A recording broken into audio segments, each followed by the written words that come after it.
कृष्ण और राधा स्वर्ग में विचरण कर रहे थे। तभी अचानक दोनों एक दूसरे के सामने आ गए। कृष्ण तो विचलित हो गए और राधा प्रसन्नचित हो उठी। कृष्ण सकपकाए और राधा मुस्कुराई। इससे पहले कि कृष्ण कुछ कहते इतने में राधा बोल उठी, कैसे हो द्वारकाधीश? जो राधा उन्हें कान्हा कान्हा कह के बुलाया करती थी। उसके मुख से द्वारकाधीश का संबोधन कृष्ण को भीतर तक घायल कर गया।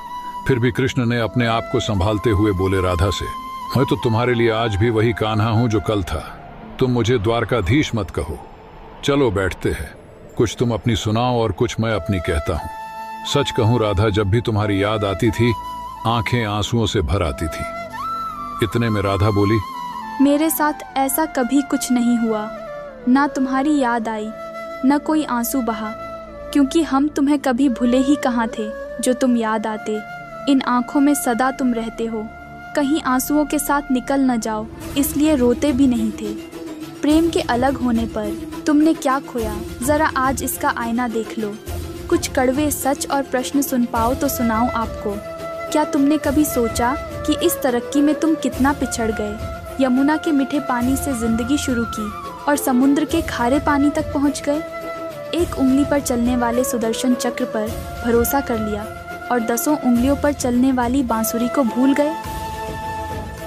कान्हा, जब तुम प्रेम से जुड़े थे तो जो उंगली गोवर्धन पर्वत उठाकर लोगों को विनाश से बचाती थी, प्रेम से अलग होने पर उसी उंगली ने क्या क्या रंग दिखाया। सुदर्शन चक्र उठाकर विनाश के काम आने लगी। कान्हा और द्वारकाधीश में क्या फर्क होता है बताऊं? अगर तुम कान्हा होते तो तुम सुदामा के घर जाते, सुदामा तुम्हारे घर नहीं आते। युद्ध में और प्रेम में यही तो फर्क होता है।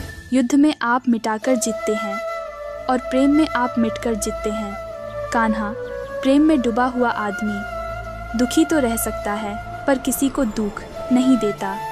आप तो बहुत सी कलाओं के स्वामी हो, स्वप्न दूरदृष्टा हो, गीता जैसे ग्रंथ के दाता हो, पर आपने ये कैसे कैसे निर्णय किया, अपनी पूरी सेना कौरवों को सौंप दी और अपने आप को पांडवों के साथ कर लिया। सेना तो आपकी प्रजा थी, राजा तो पालाक होता है, उनका रक्षक होता है। आप जैसे महान ज्ञानी उस रथ को चला रहा था जिस रथ पर अर्जुन बैठा था। आपकी प्रजा को ही मार रहा था। अपनी प्रजा को मरते देख आप में करुणा नहीं जगी। क्यों? क्योंकि आप प्रेम से शून्य हो चुके थे। आज धरती पर जाकर देखो, अपनी द्वारकाधीश वाली छवि को ढूंढते रह जाओगे। हर घर, हर मंदिर में मेरे साथ ही खड़े नजर आओगे। आज भी मैं मानती हूँ कि लोग आपकी लिखी हुई गीता के ज्ञान की बातें करते हैं, उनके महत्व की बात करते हैं, मगर धरती के लोग युद्ध वाले द्वारकाधीश पर नहीं, प्रेम वाले कान्हा पर भरोसा करते हैं।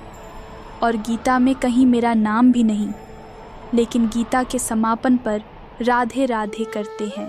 दोस्तों, अगर कोई कान्हा को प्रश्न करें और उसका जवाब उसके पास ना हो, ये तो हो नहीं सकता। लेकिन राधा के इस प्रश्न चिन्ह पर वो मौन रहे। यही तो है प्रेम में समर्पण का भाव। पराक्रम में हमें हर किसी को हराना होता है, तब भी हम जीत कर भी हार जाते हैं, परंतु प्रेम में एक ही कईयों का दिल जीत लेता है। सही कहा है कि छोटी सी उंगली पर पूरा गोवर्धन पर्वत उठाने वाले भगवान श्री कृष्ण छोटी सी बांसुरी को दोनों हाथों से पकड़ते थे।